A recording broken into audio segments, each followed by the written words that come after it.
He has served on several bishoprics. He is also very familiar with the immigration issue from a free market thinking standpoint, as well as a devout member of the LDS Church standpoint. He is a trial lawyer as well. And some of the awards that he has received and has been recognized for are the Southwest Super Lawyers magazine. He was a super lawyer in 2007 through 2011. And the American Litigation Association. And he was selected as one of Arizona's finest lawyers, a peer-reviewed designation. And with that, I'm going to go ahead and introduce Daryl Williams, please.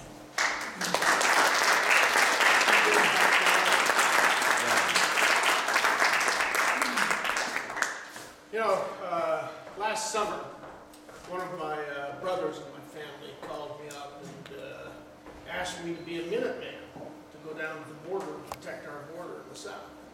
And he started sending me a lot of emails about that because he thought that that was something that I ought to do. And I got to tell you, I grew up in an environment where when I was a little kid I had guns, and I loved it.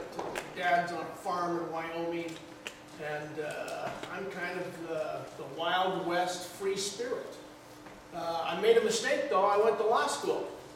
And then the mistake I made after that was I became a trial lawyer. So I tried over 150 jury trials in my career. And as a part of being a trial lawyer, I've had to look very critically at not only what I am doing, but what the other side is doing. Because, well, you got to make sure the other side's telling the truth. And you got to make sure that you're telling the truth. And you got to make sure that there's a basis for what you are saying, because it's very easy when you are in the courtroom to have the other side try to pull a fast one on you. And so I work very hard to be very prepared so that what I do is consistent with what my beliefs and my views are. I wasn't going to be a trial lawyer when I started out. I was going to be an economist. I was studying economics at BYU. And was a thesis short of a master's degree in microeconomic theory. And my new wife couldn't understand what economics was. And so she persuaded me to take the bar exam, because BYU was going to have a brand new law school starting in 1973. And I had no interest in being a lawyer, but to keep peace in my new marriage, I went and took the LSAT exam, and I did reasonably well on that. And a few months later, I was down in the computer labs in the Eugenics building at BYU, running computer regressions for econometric theories that I had come up with. And she called me up. She says, "You got to come home. We're going to dinner." I says, "What do you mean we're going to dinner? We can't afford the dinner. I couldn't afford to buy gas for our car." She said, "Well, you got to come home, put on your suit. We're going to dinner."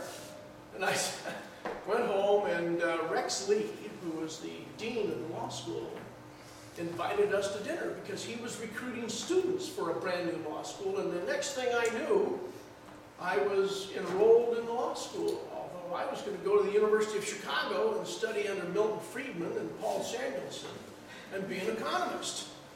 And so then I was so naive about being a lawyer that I didn't know that lawyers did anything other than what Perry Mason did. So people say, "What do you want to do when you become a lawyer?" And I said, "Well, go to the courtroom."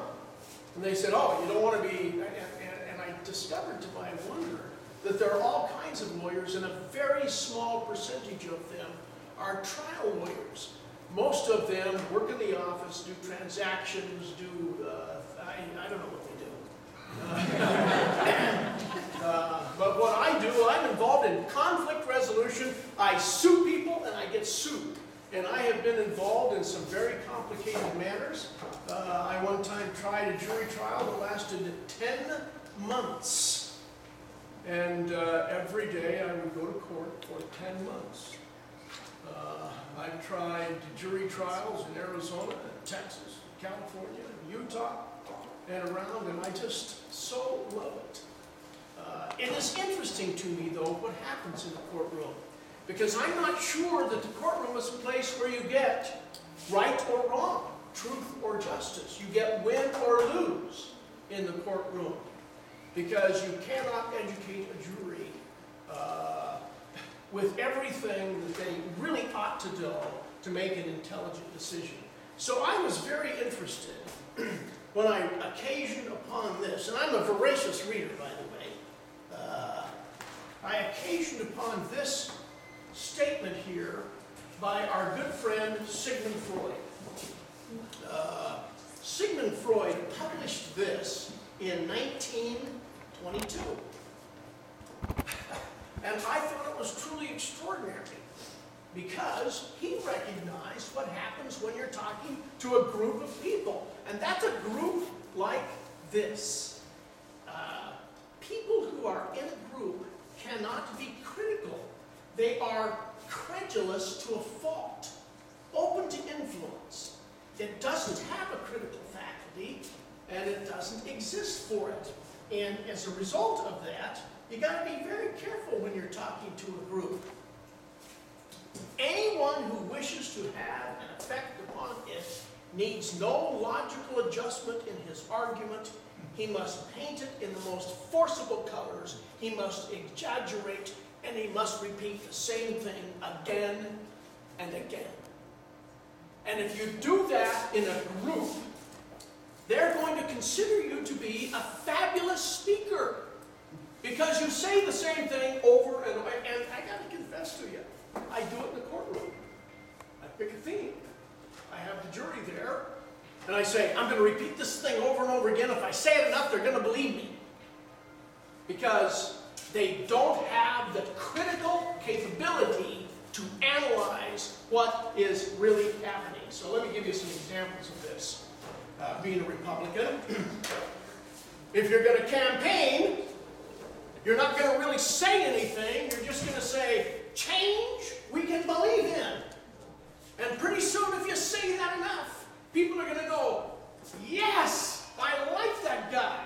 That's what we're going to do. And you got to exaggerate and be demonstrative. And I'm not like that at all. I'm kind of shy and withdrawn. But this is excellent way to sway a crowd. You have to marvel at a man like Mr. Obama, who says this over and over again to groups and never says what the change is going to be.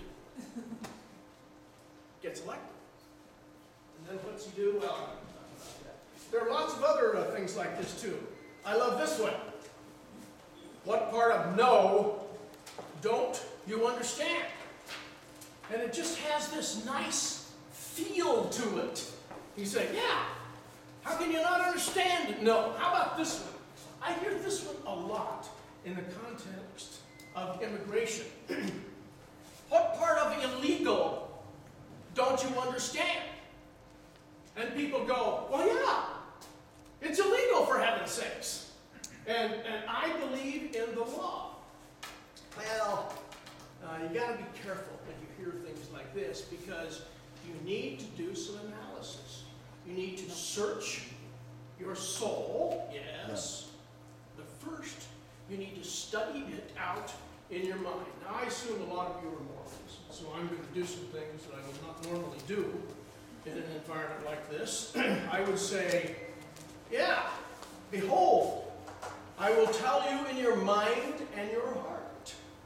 And yet Oliver Cowdery couldn't translate the plates, and so the next section of Doctrine and Covenants says, you have not understood. You thought I would give it to you. You supposed you just get it. You didn't study it. You didn't work it out. And so I think that Mormons are particularly obligated, if you will, to study things out in their mind and not sit in a group like this and be swayed by someone like me. So I think what you need to do is take the time to go think about issues. Now, I've given you an essay that I've written. Now, the reason that I've done that is because it's easier to study something out in your mind when you're by yourself. Because you can read it, you can think it, and you can ponder it. Look at this. I was fascinated by this when I heard this last Sunday. This, of course, is by an apostle, Elder Bedenauer. And he talks about how you get revelation. It is this gradual process. I love this metaphor of the light in the rising sun instead of just flicking on the light bulb, because it takes time. It's line upon line, precept upon precept. I have a good friend of mine that when I talk about immigration, he says, I don't want to talk about it. I said, what do you mean you don't want to talk about it? He says, I know what I believe. I want fences at the border, and that's it. I don't want to hear. Well, I say he's not thinking. He is not using his mind. He is not doing what he needs to do. Now, part of thinking is you got to make sure it feels right. I started out undergraduate school as a physics major because I thought I was pretty good with mathematics. Turns out I was lousy with mathematics. There were people who were incredibly talented. But one thing I did learn is when you got up into these upper division math classes, you worked through the answer, and then you stood back and you looked at it and said, does this make sense? It's not like adding 2 plus 2, that's 4, there's an answer. But when you get into higher differential equations in 5 and 6 dimensions in imaginary number systems, you got to say to yourself, does this make sense? Well, that's what we have to do when we talk about anything. And we're going to learn anything. We got to study it out in our mind, and then we got to feel in our heart if it makes sense. We've got to make sure that it does that. Now, why am I telling you all this? I'm telling you this because I want you to know something about me. Because you have to have a perspective on the speaker. I once had an office manager who worked for me who was a Congregationalist. And she hated Mormons. And I said to her once, I said, well, why do you hate Mormons so? And she says, well, we learn about them at our church. I said, well, I said, maybe I can attend your class someday. And she said, no, I don't want you to attend the class at our church. I said, well, it seems to me that if you want to learn what someone believes, you don't go to a detractor and ask them. What you do is go to the strongest advocate of a position and ask them. So, why don't you let the missionaries come over to your house and they'll talk to you? No, she didn't want to do that. She was happy with what she was getting at her congregational church. So, now let me turn to immigration and talk about this, because we're going to lay a little bit of groundwork and then we're going to talk about perspective. You're not going to reach a conclusion tonight because you're going to remember the psychology of a group and what the speaker can do to you. You're going to be skeptical. You're going to leave here and you're going to think about it. Hopefully, read my essay and make an informed, intelligent decision and say, does this feel right to me? Now, one thing you are going to do is if you hear someone speaking and they repeat something like, well, what part of illegal don't you understand? And they repeat these same statements over and over again, and they don't go any deeper, you say to yourself, well, they've read Sigmund Freud. And they know they don't have to be logical. They know they don't have to have a rationale. It's like one of those lawyers in the courtroom who's just trying to convince you because they're an advocate. And so you must be very careful of people like me who are advocates. And I want you to be aware of that so you think and then worry about it. Okay, now, I'm going to talk about principles that govern immigration. And I have a few that I would like to share with you. They are independence, freedom, free enterprise,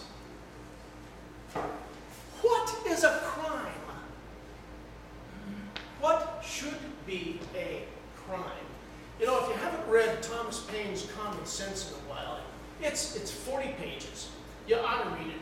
The book was the most popular and widely sold book in 1776 that had ever occurred in the United States. In the first year, it sold almost 1 million copies. This is in 1776. It went through 25 editions. It made the publisher wealthy. Thomas Paine took all of the royalties as an offer and gave them to George Washington for the Continental Army. Didn't make a penny on it.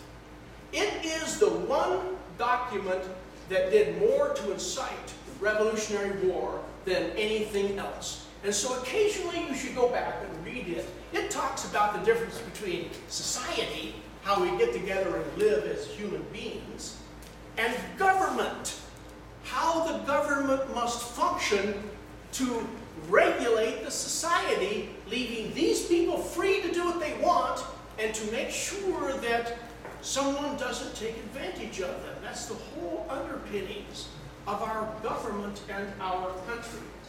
So let's talk about criminal laws for a minute. I had to make this because it's a technical legal term. You see, criminal laws traditionally require a particular type of evil. You don't make something criminal because you don't want them wearing a gray pinstripe suit. Someone wearing a gray pinstripe suit, how does that offend society? How does that keep you from being a social person with freedom to do what you want? Now, you just may not like gray pinstripe suits, and you can make it criminal if you're in the legislature. But typically, a crime requires a mens rea. That means an evil mind. You must be intending to do something bad against another person. Not only does it require a mens rea, it must also require a nocendi voluntas. That means you got this evil mind, and then you're going to intentionally go and do it. I hate that guy, I'm going to go blow up his house. So you go blow up his house, and that is criminal. And there's not one of us in this room who doesn't understand that that is a crime and should be a crime because, well, you have an evil intent and you go do it.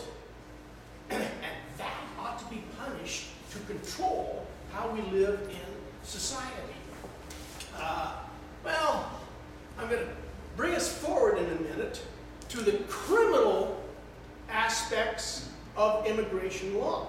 And what you need to remember and have in your mind is it some sort of mens rea, intent to injure, and nocendi voluntas that animate deliberate antisocial acts. And you do this in the context, by the way, of the fact that, well, take you and me.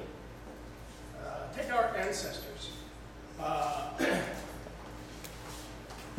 When we started in 1776, well, we got our Constitution in 1892. You know, there weren't any immigration laws. Just weren't. You happened to come here, and you lived here for a while, and you became a citizen. It just kind of happened. The first Naturalization Act was in 1795, and what it said was only free white persons could become citizens, and they had to live here 5 years. So if you lived here 5 years and you're a free white person, you're automatically a citizen. 1801, that was amended to 14 years. 1802 went back to 5 years. In 1848, the Treaty of Guadalupe Hidalgo, which gave us New Mexico and Arizona, took that away from Mexico. 80,000 Mexicans were made citizens, io instante. And then in 1870, whites, the Naturalization Act of 1870 says that whites and Africans can be citizens, but for the first time, there's a restrictions. No Asians. You can't be an Asian and be a citizen. I love Benjamin Franklin. Don't you all love him? What a patriot. Now, he did some things in France that we don't hear about particularly. But I love the key on the kite and the electricity, you know, and the lightning rods. Did you know Benjamin Franklin hated the Germans? He decided that there were swarms of Germans flooding Pennsylvania who wouldn't learn English, and he thought it was outrageous. This is in 1750s, by the way. And he wrote extensively about how to keep those daggum Germans out of America. Samuel Morse did the telegraph. He was so against the Catholics and Irish.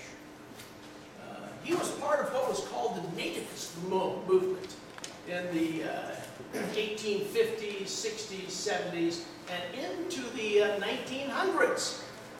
Nativists believed, but they formed the American Party in 1850. They ran people. They were the know-nothing party. They said, I know nothing but my country, my whole country, and nothing but my country. If you weren't born here, you can't be a citizen. And so they just wanted to exclude anybody coming here because they were the know-nothing party. And, well, they didn't do very much success. But then in 1882, we get the Chinese Exclusion Act. Again, we hate the Asians.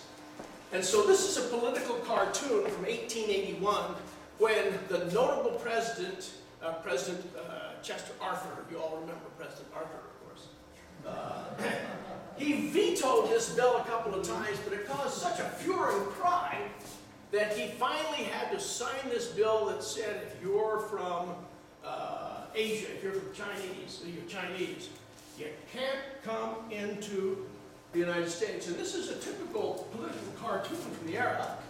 We've got the brand new Statue of Liberty coming into America. We've got the coolie, and you can't see it very well, but right here, this coolie is holding an opium pipe right here. And then he's got these kind of rays going out from his head there. And these rays say filth, immorality, disease, ruin to white labor. That's what the argument was against the Chinese in 1881.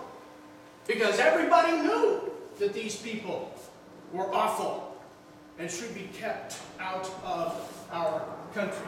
The hatred of the Irish continued into the 1920s. This is a political cartoon from 1928, and it's not a very good one, but here's a fence at the border. There's a sign over the door leading into the United States that says immigrants, and behind we have Rome, rum, and red. And Uncle Sam is saying, nothing doing. Because we ain't going to let these people into our country. You see, they're Irish Catholics. But they're awful. We don't want them here.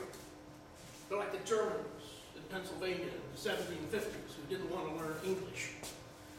And yet, let me return, if I can, here just a second here, to this most important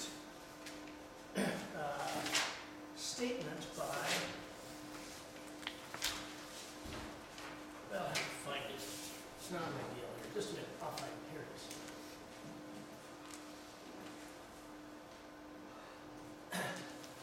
Our good friend Thomas Paine. What he says here is, the tumult soon subsides, and time makes more converts than reasons. You see, there's not a one of us here today who thinks that Germans are evil, who thinks that Chinese are evil. If you read some of the stuff from the late 19th century about black people that was being published at Harvard and Yale and some of these great schools, you cannot believe what they were saying about these people. But we don't believe that today because we recognize with time that those very logical arguments are now not anything that we want to subscribe to. And so we have to be careful about what we're doing. We have to think about what should be criminal and what should not. Now, there was a Quota Act in 1921. The immigration acts in the 1920s were awful. They established quotas. They said certain people couldn't come in, others people could. And the Johnson-Reed Act of 1924, Johnson-Reed Act was based on eugenics. Eugenics was a popular theme at the time. Eugenics is that there's a pure race, and that if you're a nation, you should preserve the purity of your race. And this is what the Johnson-Reed Act of 1924 was about. And here's what Mr. Reed, Senator Reed, said on the floor of the Senate about this bill. This bill is for those of us who are interested in keeping American stock up to its highest standards. That is, people who were born here. Now, eugenics became an awful thing later on in the 30s and 40s in Europe, because there was a particular country who bought off on the eugenics that started in the United States. The particular head of that particular country even quoted what was happening to Mormons in the United States as justification for what he was doing to preserve the highest standards of keeping his country pure because of the people. Well, it's awful. We don't buy into this. Here's the problem that you got to think about when it comes to immigration. What are we trying to do? What is the undergirding purpose of these laws? Why are there restrictions on the number of immigrants? Why do we say that the Catholics or the Irish or the Chinese shouldn't be here?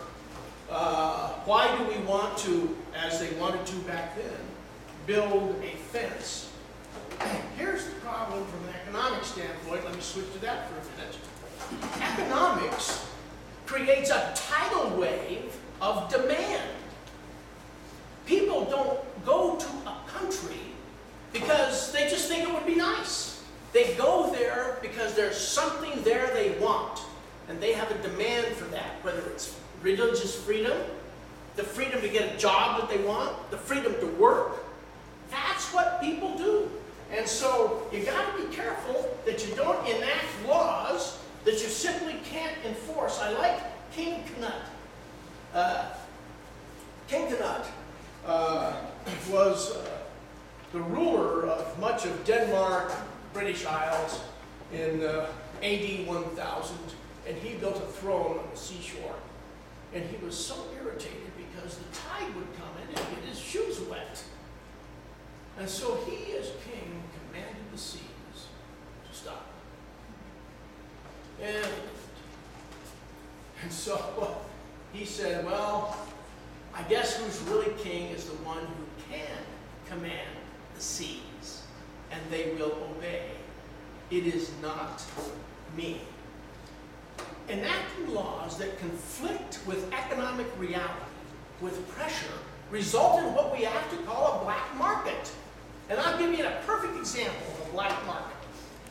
A black market is, I have to hire someone at a certain wage, or I've got to pay them certain benefits, and I've got a guy who comes to my house to do repairs. This is a true story.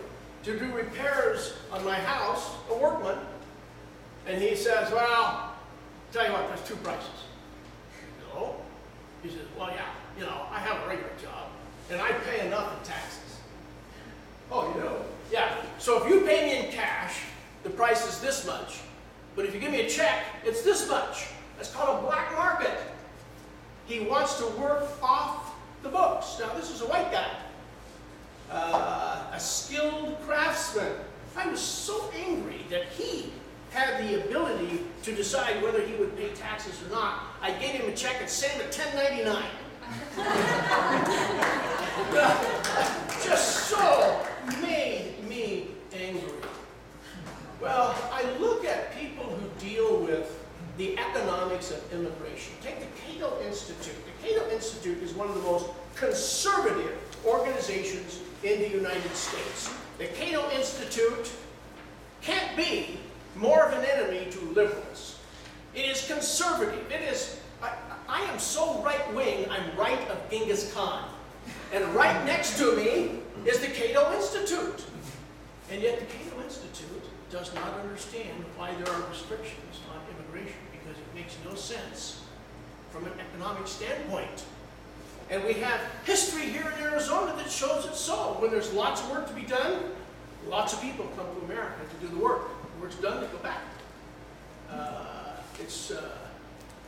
Think about this. I have people who are so desperate for work and are willing to work at such wage rates that they will walk across the Sonoran Desert in the summer to get here to get a job. That is a tidal wave, folks, of demand. And if you're King Canuck, you realize you can't stop that wave. So it makes no sense to pass a law that is inconsistent with reality. What about Milton Friedman as my hero? Milton Friedman wrote a book called Freedom to Choose.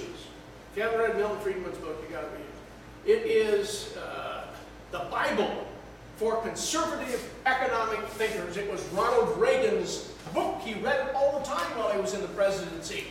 And I quote him in my essay, says, well, what you got to do, you got to make sure that you open the borders to let people come, because it is crazy to try to stop the tidal wave from coming up on the beach. This is Jason Riley. Jason Riley is a member of the Wall Street Journal editorial board. He has written this book called Let Them In.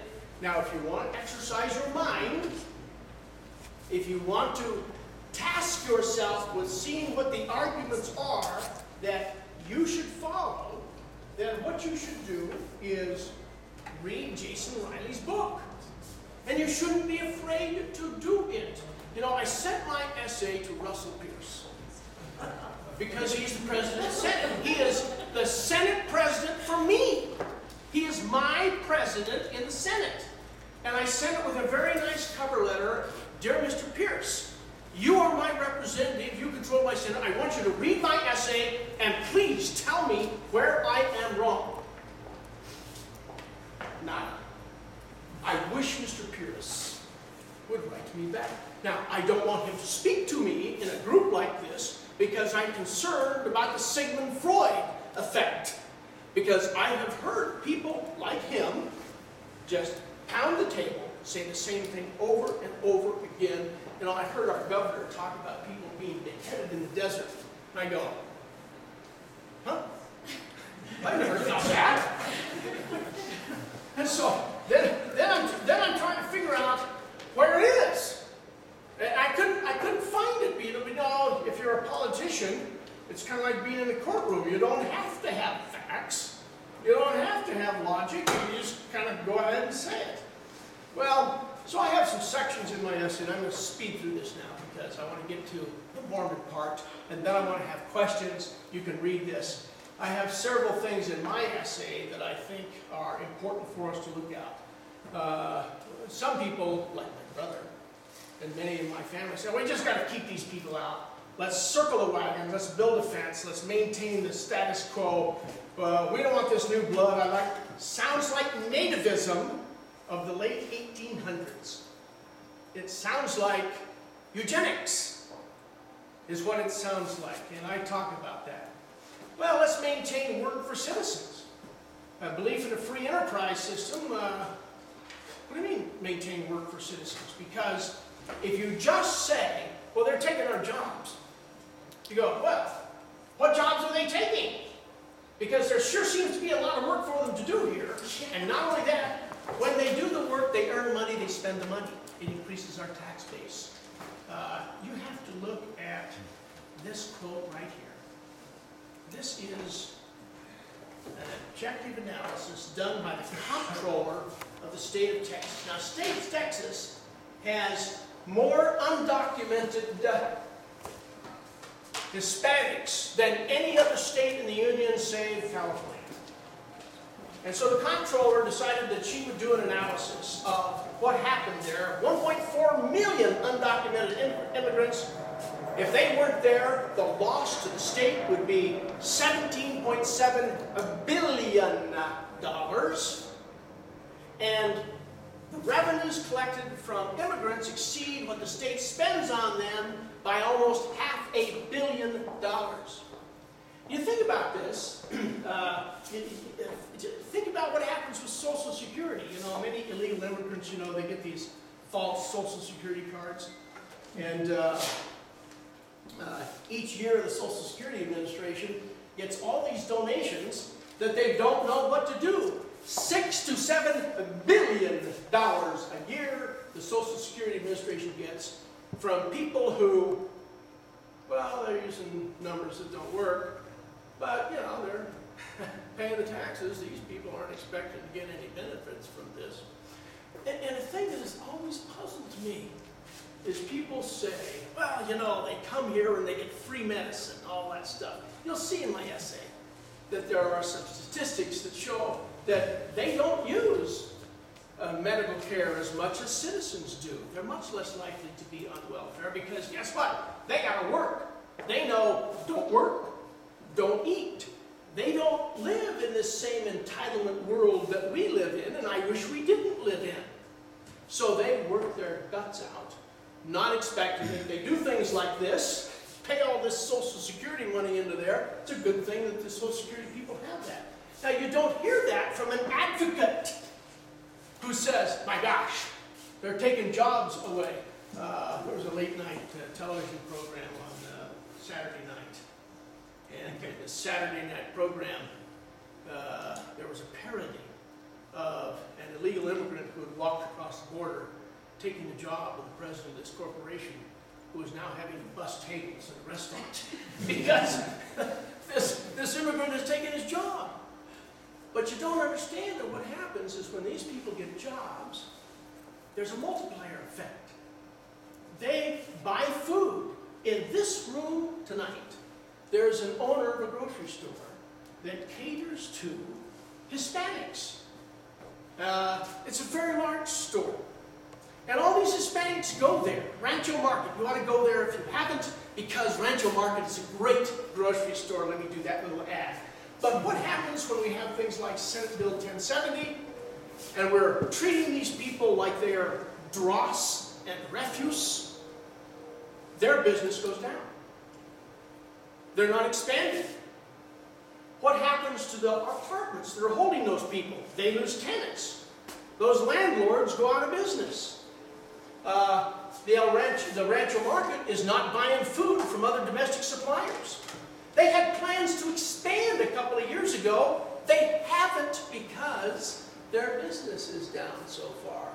And yet, all we can think about is, right here in illegal alien, let's round up everybody at Payway and throw them out and close down all the Payways.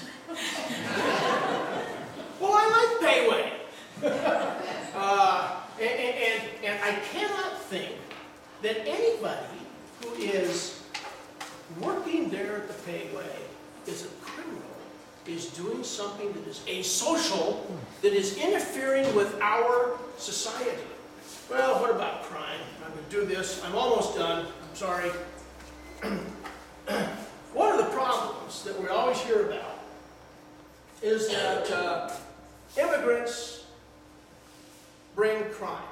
Well, if you go do some analysis, and lawyers do this, you know, somebody says something like this, you go, okay, let me go check that out. Let me go find the records.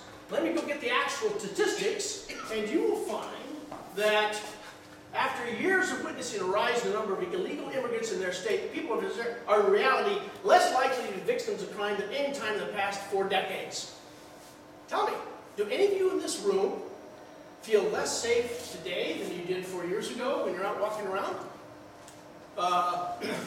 According to the U.S. Department of Justice, the violent crime rate in 2008 was the lowest it had been since 1971, notwithstanding all the beheadings that are going on in the desert.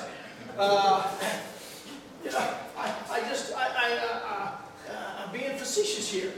Phoenix had the lowest crime rate in 2008 among similarly sized cities in the United States. Yeah, we got crime here. And you know what? I think we ought to catch those criminals, put them up against the wall, and shoot them. You know, I'm a proponent of the death penalty. I am outraged that people would do things that are asocial, that interfere with my freedom, and shoot them. That's a little extreme. That's hyperbolic. Lawyers do that, you see. They exaggerate. Remember? That's what Mr. Freud said people like me do. So you have to be careful when you hear it, because it may not be true. But if you're going to believe that Hispanics are increasing our crime here because they walked across the desert to get a job, you're drinking the Kool-Aid, folks. I just don't get it. Here's another. This is a piece published out of the Wall Street Journal. The Wall Street Journal is a pretty conservative publication, and it is amazing to me that people think that there is some sort of crime wave associated with these people. And I'll confess to you, I know at least 50 families who are illegal immigrants. The reason I know them is I was the young men's president of the Spanish branch. I speak Spanish. I worked with them. I love these people. You know, these guys work their guts out to get jobs to support their family. And I'm thinking, gee, if everybody in America were like these people, we would not have the problems that we have. Okay. Doesn't work. Okay, let's talk about religion. I'm going to do this quick. I'm going to talk about religion. I'm sorry, you who are not Mormons, you can go get refreshments or something. I'm just amazed about what makes things crime. For example, you know, don't you, that in the early 1500s, it was a crime to even possess a vernacular Bible. It was a capital offense if you held in your hands a Bible written in English. They would summarily execute you. That's why William Tyndale fled to Europe. He wrote the first big translation. The Geneva Bible of 1550, which is the Bible that gives us the versification, the verses that we've got in our King James Version of the Bible today, was called the Geneva Bible because it was done in Geneva, Switzerland, because you couldn't do it in England because you would be killed if you did it in England. What about, well, do you think that's just? Think that's really a criminal law to possess that Bible? You know, what about England and King George? You know, we have Thomas Paine, who published Common Sense anonymously because he knew he would be hanged as a traitor and not revered as a patriot. And so he was very scared for his life, and he did that. Well, was there anything wrong with him writing that? What about we're living in Germany in the 1940s, and there's a law that says you cannot harbor Jews, you'll be killed. Is that a law that we're going to honor, obey, and sustain? What about the internment of the Japanese in World War II? Is that a criminal law? What are we doing here?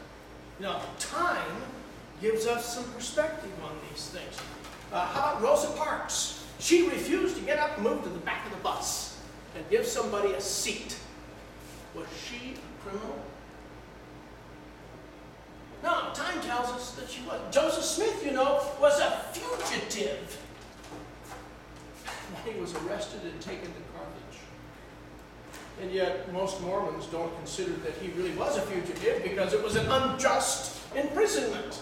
Now, notwithstanding that, we've got this article of faith, 12:1, that says we believe in being kings, presidents, rulers, men, obey and honor. I can't tell you how many times someone has quoted this to me when it comes to immigration.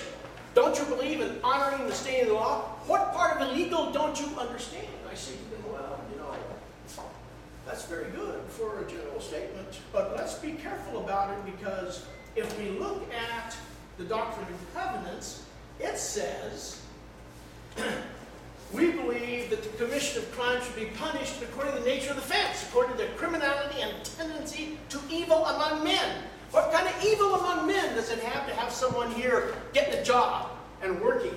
And for the public peace and tranquility? This sounds like Thomas Paine. This sounds like the founders of our Constitution. And to use their ability to bring in offenders against good laws to punishment. We're obligated to think about whether this is a good law or a bad law. That's what we've got to do. Tell me, is it a good law that breaks up families? Is it a good law that says, no, you can't work here, and I'm sorry, but you know, you got to go back to Mexico, and I don't care that your daughter was born here. We're going to. I'm just amazed by that. You check. Well, what's the church's position? The church, in last November, published this statement in conjunction with the Utah Compact. This is a fascinating statement because it says some principles that we want to love our neighbors, we want to recognize the ever-present need to strengthen families, we acknowledge the nation has the right to enforce its laws and secure its borders, and I believe that. You know, you don't want somebody who's a terrorist coming in here.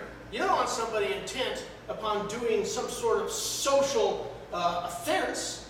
I don't want somebody coming here and blowing up buildings or running planes into buildings in downtown New York or the Pentagon. Those are evil people, and they should be held accountable for that. But it also says public officials should create laws, administer laws that reflect the best of our aspirations of a just and caring. This is the church saying this, by the way. Such laws will properly balance love for neighbors, family cohesion, the observance of just and enforceable laws. Does just and enforceable mean good laws? Was it evil to rebel against King George? It was unlawful. How about this? This is Utah, just a few weeks ago. And there are people in this room who were involved in this effort. Passed some immigration laws that give illegal immigrants, people without documents, driver's licenses. They give them work permits. It was passed by a legislature that is 80% Mormon. It's not happenstance that happened. And then, at the signing of these bills, we have the presiding bishop of the Mormon Church who speaks, and he says, our presence here testifies to the fact that we are appreciative of what has happened in the legislature this session. Now, I thought it was curious that this did not appear in the Deseret News. You know, the church owns the Deseret News. And so I looked at the Deseret News, it wasn't there. But I looked at the Salt Lake Tribune, and it was there. Because the Salt Lake Tribune, you know, is considered to be the heathen newspaper up there. The religious editor for the Salt Lake Tribune is Peggy Fletcher Stack, a brilliant woman who has been my friend since before high school. And Peggy and I are close correspondents, and we talk a lot. And Peggy ran the story of the church appearing and Bishop Burton speaking at the signing ceremony, endorsing it. And I go to myself, well, I said to Peggy, well, why did the church do that? She says, well, you know, they don't want to make too big a problem about that. Okay, and now what do? I worked in the Spanish branch. And the Spanish branch had young men who didn't have papers, and our church called them on missions. Didn't send them by airplane in their field of labor, sent them by car, so they wouldn't need to show their ID. I quote Spencer W. Kimball in here, or Eddie Kimball in his book about Spencer W. Kimball, the president, who was sitting with the Quorum of 12, talking about whether we could baptize people who were here illegally.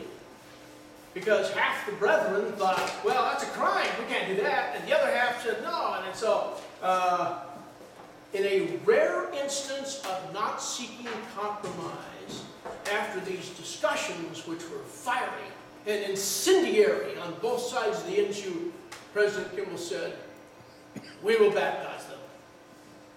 And we do. And that was the end of that. And so I ask you, are these good laws? I was in a, well, you know, I've run out of time, I've gone, well, no, I got 2 more minutes. I'll say that. Again, religious. I was,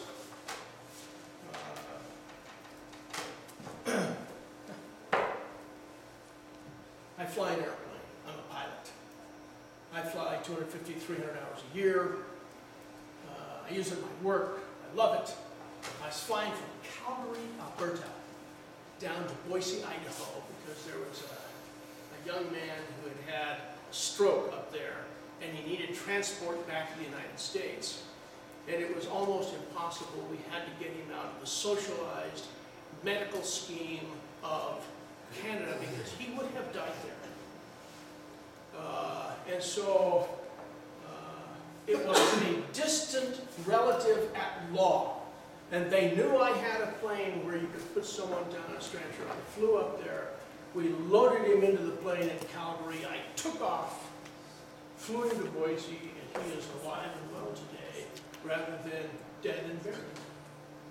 But as I flew over the border from Canada, I flew over a lake that transected the border. Same lake. I gotta tell you, there's no fence through that lake. And I watched a boat that was apparently fishing go from one side of the lake across the border to the other. I knew right where the border was because I have very sophisticated navigational equipment in my airplane that says where the border was. And so I watched the boat go by, and then I watched another boat go this way. And I asked my friend who thinks we ought to build a fence in the southern border, why don't we build one in Canada? He said, well, that's not the problem. I guess it's because they're white like us. And we don't need a fence up there. So I asked you, is this good, what we're trying to do with immigration? I want you to think about it. I want you to read my essay. My website is on there. You can go there and you can get my email address. If you have questions, email me. When we started tonight, a lady came in and she said, I don't know why you used the church to advertise this meeting. And she was quite offended by it as well. I guess she could be. And yet, our church thinks this is a moral issue, not a political one. I don't believe that, this is dark, this is Williams 1 and 5. I don't believe you can be a good Mormon and hate illegal immigrants and want to deport them and break up families and leave children without their parents here. I don't believe you can be a good Mormon and be a nativist and think that, like Senator Reed did in the 1920s, let's preserve our race and not have this melting pot that has flavored the stew of America and made us great. That's what we are. That's why this hysteria about immigration is a conundrum to me. That's why I wrote my essay, so that when my brother or others send me emails telling me these horrible things, and I know they've read about Freud, because I know so much is so credible on the internet. I send them a copy of my email, of my essay, and say, here, you respond to this. And if you've got some good arguments, then maybe I will join you and go down there with my gun and keep those people out. I was giving a high council talk in Warren, Paradise Valley, and I mentioned that I don't think our Father in heaven gives 2 cents about an international border. It is his children, and we are his brothers and sisters. And so we should be acting like it. So enough religion. I'm done. I'm available.